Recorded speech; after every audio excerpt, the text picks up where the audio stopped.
जय हिंद दोस्तों। हमारी तरफ से तमाम नियोजित शिक्षक, विशिष्ट शिक्षक, नियमित शिक्षक, बीपीएससी शिक्षक, गेस्ट शिक्षक को आदाब सलाम। आज का दिन आप सभी को मंगलमय हो। बहुत अच्छा दिन था शिक्षक दिवस 5 सितंबर 2024। और खुशी की बात है कि हमारे बिहार के बहुत से शिक्षकों को सम्मानित किया गया। पटना के कृष्ण मेमोरियल हॉल में एक बहुत बड़ा सभा था जिसमें माननीय मंत्री, शिक्षा मंत्री श्री सुनील कुमार साहब और शिक्षा विभाग के अपर मुख्य सचिव डॉक्टर एस सिद्धार्थ साहब ने भी संबोधित किया। डॉक्टर एस सिद्धार्थ साहब ने क्या संबोधित किया मैं आपको दिखा रहा हूं। और शिक्षा विभाग के मंत्री जी, माननीय मंत्री श्री सुनील कुमार साहब क्या बोले हैं वो मैं भी अभी आपको बोलूंगा। और जो मामला झंझट फंस गया आपस में, नियोजित शिक्षक बनाम बीपीएससी शिक्षक, मीडिया के माध्यम से मालूम हो रहा है कि नियोजित शिक्षक के नेता हाईकोर्ट, सुप्रीम कोर्ट जाएंगे इस मामले को लेकर। तो मैं सबको समझाते हुए, सम्मानजनक समझाते हुए, अल्लाह ताला ने मुझे जितना दिमाग दिया है मैं अपने स्तर से मैं समझाऊंगा और इंशाअल्लाह आप सभी लोग मिलत के साथ रहेंगे, कुछ नहीं होने वाला है। तो फिलहाल शिक्षा विभाग के अपर मुख्य सचिव डॉक्टर एस सिद्धार्थ साहब जो शिक्षकों को संबोधित करते हुए बोले हैं, आप पहले ये सुन लीजिए। और जो कार्य है यह हमारे अन्य सरकारी कार्यों से भिन्न है।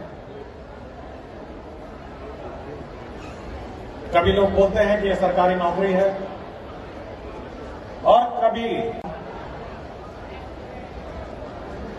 मैं समझता हूं कि जो शिक्षक का कार्य है बहुत ही अलग है और मूल रूप से उनका कार्य इस समाज में जो बच्चे हैं उनको शिक्षा प्रदान करना और साथ ही साथ यह सुनिश्चित करना कि वह ऐसे छात्र बनाए जो इस समाज का संचालन भविष्य में करेंगे। ये कार्य जरूर बहुत कठिन है और इसमें बहुत योगदान और बहुत मेहनत की आवश्यकता है। हमारे शिक्षक दूर दराज पहाड़ों में, नदियों में पार करके शैक्षणिक कार्य चालू रखते हैं। ये सभी शिक्षक बधाई के पात्र हैं। एक बच्चा अपने जो विद्यालय में समय बिताता है वह उसके दिनचर्या का करीब 80% समय विद्यालय में बिताता है और यह अपेक्षा की जाती है कि हमारे जो शिक्षक हैं वह इस समय में उस छात्र छात्रा को सभी गुणों से संपूर्ण करेंगे और परिपूर्ण करेंगे ताकि वह समाज में कल महत्वपूर्ण स्थान प्राप्त करे। यदि हम इस दायित्व से चूकते हैं या इसमें कोई कमी हो जाती है, हमें समाज में वैसे छात्र छात्राएं आगे चल के अनेक कठिनाइयों का उनको सामना करना पड़ेगा। मेरा आज के दिन हमारे शिक्षकों से यह अनुरोध है कि वे इस जवाबदेही को बखूबी से समझें। यह कोई सरकारी कार्यालय नहीं है जहां पर आप समय पे आए, कुछ समय बिताए, मध्यमान भोजन खिलाए और उसके बाद सभी बच्चों को अपने घर भेज दें। यह अपेक्षा की जाती है कि बच्चा सही रूप से पढ़े, समाज में जो वैल्यू सिस्टम है और भविष्य की जो समाज की परिकल्पना इस राज्य और देश में जो की है, उसके अनुरूप उस बच्चों को कैसे ढाला जाए, इसे बनाने का दायित्व हमारे शिक्षकों का है।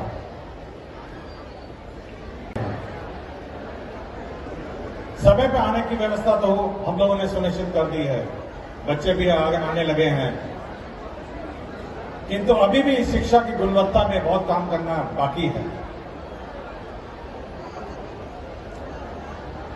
मेरा शिक्षकों से विनम्र अनुरोध है कि इन सभी जो बच्चे आपके विद्यालय में हैं, उन्हें अपने बच्चों की तरह पढ़ाएं, सिखाएं,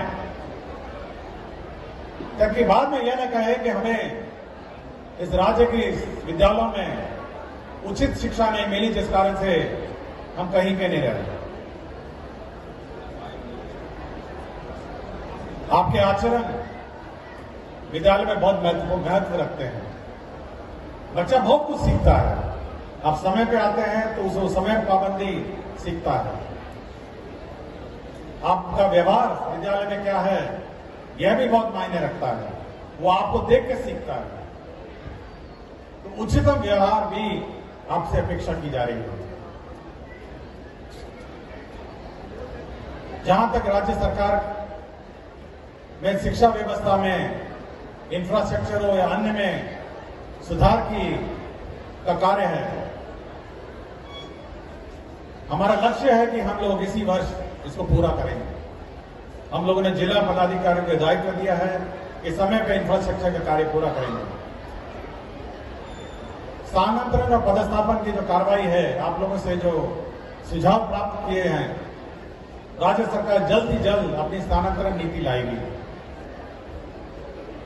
हम लोग आपके सभी कठिनाइयों का समाधान निकालेंगे, लेकिन एक ही अपेक्षा हम लोग आपसे रखते हैं कि विद्यालय में सही रूप से पढ़ाया जाए और हमारे जो बच्चे हैं वे आगे जाकर अपने पैरों पर खड़े हों और समाज में अपना पूर्ण योगदान दें।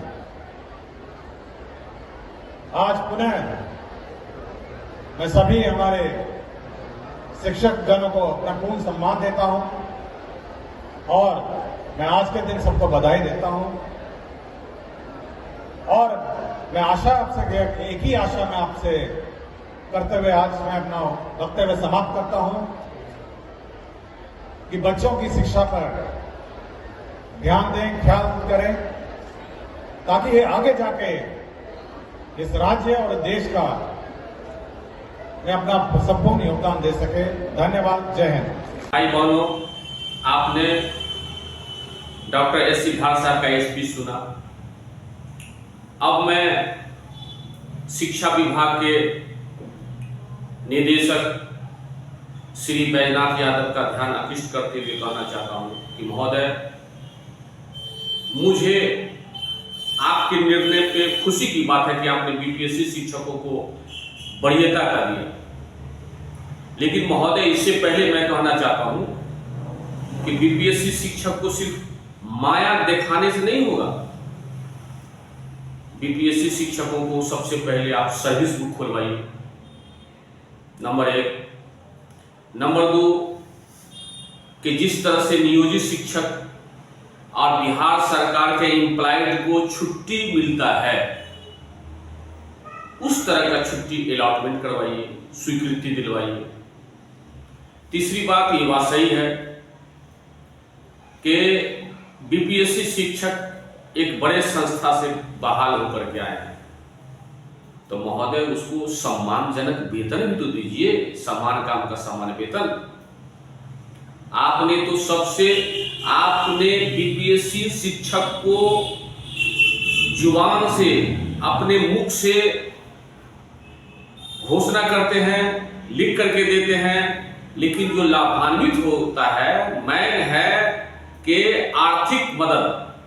आप आर्थिक मदद में तो तंग की नजर से देख रहे हैं बीपीएससी शिक्षकों को।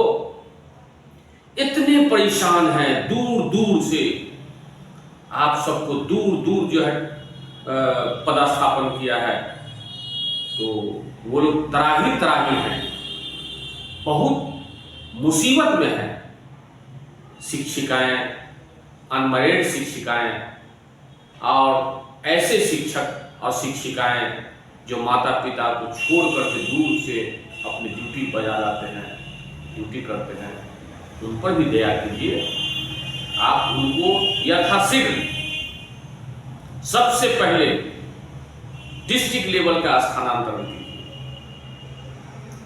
दूसरी बात, मैं सभी नियोजित शिक्षकों को ध्यान आकृष्ट करते हुए कहना चाहता हूं कि तमाम नियोजित शिक्षकों, तमाम नियोजित शिक्षिकाओं, मेरी बहनें, जब आपको शिक्षक संघ मना किया था कि आप सक्षमता परीक्षा नहीं दीजिए, लेकिन आप डर से आपने झांसे में आकर लगभग 2 लाख फॉर्म चुप्पे चोरी से भर दिए। आपने गलत किया, और ये गलत किया तो गलत का परिणाम आपको भोगना होगा। एक मैं शेर बोलता हूं, कवि बोलता हूं, अब मैं उसको व्याख्या के साथ समझाता हूं, आप समझ जाइए। एक शायर ने कहा है कि मगज को बाग में जाने न दो कि नाहक खून परवाने का हो। एक मतलब सुन लीजिए, मगज को बाग में जाने न दो कि नाहक खून परवाने का होगा। मतलब ये हुआ मधुमक्खी। शायर कह रहा है कि मधुमक्खी को बाग में नहीं जाने दो, फुलवारी में नहीं जाने दो।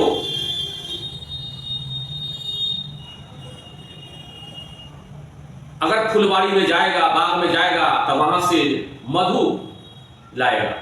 अब मधु लाएगा तो अपने घर में मधु बनाएगा, मधु अमृत होता है, और मधु बनाएगा तो उसका मधु बनेगा।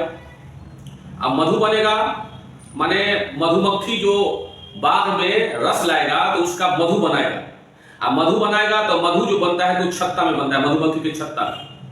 तो मधु तो सेल हो जाएगा, बच जाएगा उसका छत्ता, माने मधुमक्खी का जो घर होता है, छोटा छोटा जो ये घर होता है, वो बच जाएगा। तो वो बच जाएगा तो उसका क्या बनेगा मालूम है? मोम बनेगा। अब मोम जब बनेगा, जिससे मोमबत्ती बनेगा, अब मोमबत्ती बनेगा तो शमा जलेगा, यानी उसमें अग्नि जलाने से वो रोशनी होगा। तो मोम से मोमबत्ती बना, अब मोमबत्ती से रोशनी हुआ, और रोशनी जब होगा तो परवाना उस पर जाएगा। अब परवाना जाएगा तो उसका जान खत्म हो जाएगा। तो कहा गया मगज को बाग में जाने न दो कि ना खून परवाने का होगा। मतलब जो है मधुमक्खी गया, वहां से मध लाया, छत्ता बना, और छत्ता बन करके शमा परवाना, तो वो उस पर जाता है, उससे मोहब्बत करता है, रोशनी से मोहब्बत करता है, और उस जाता है, और उसका नाहक बिना कसूर वाले का उसका जो है वो हत्या हो जाता है।